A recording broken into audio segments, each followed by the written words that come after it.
Speaking of Democrat voters, the demographics there suggest, of course, that Kamala Harris does very well with female voters, not so well with male voters, which means there's a big focus on getting men to vote for Kamala Harris. And this is the latest ad campaign. I find it pretty hokey. I'm a man. I'm a man. I'm a man, man. And I'm man enough. I'm man enough to enjoy a barrel-proof bourbon. Neat. Man enough to cook my steak rare. I'll tell you another thing I sure as shit am not afraid of. Women.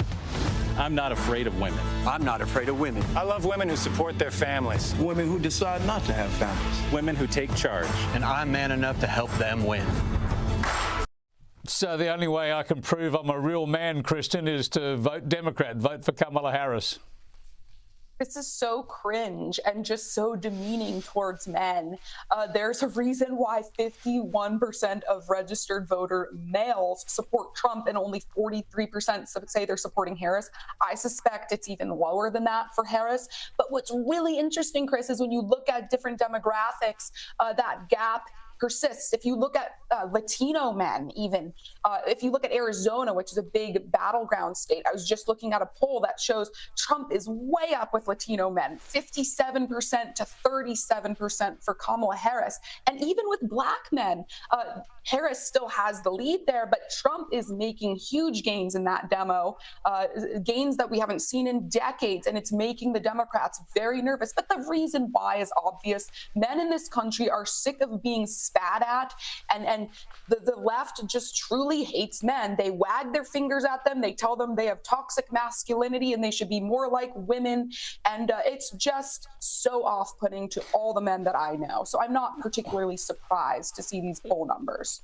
Well, that's why we see another paradoxical element of the campaign, really, because the vice presidential running mate for Kamala Harris is the Minnesota Governor Tim Walz, and he's seen as being a bit too soft, a bit too weak. So he wanted to prove his credentials as a shooter, as a gun owner, and he went out to go pheasant shooting. Seemed to have a bit of trouble with his firearm, though. Have a look.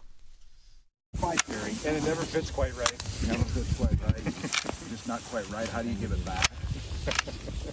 Governor, what kind of gun is it? This is a Beretta A400.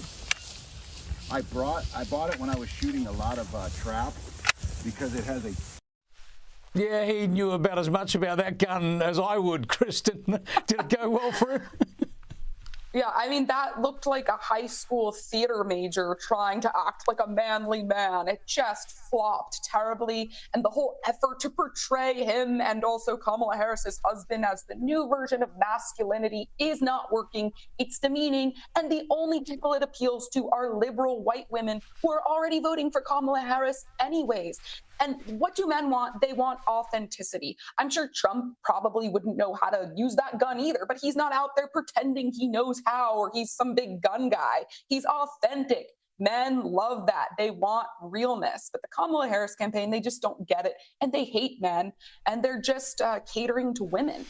Yeah, I'll tell you what, though, the Republicans have had a funny response to Tim Walz out shooting. Have a look at this.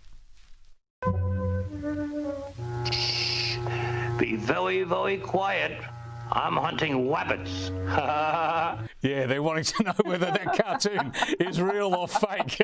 Just brilliant stuff. Hey, just finally, Kristen, the big news is that Kamala Harris, we know she's been on the cover of Vogue magazine again. That's the sort of glitzy coverage, I suppose, and soft coverage we would expect. But the more surprising news is she's going to turn up for an interview on Fox News. Why is she doing that? Smart move or desperation?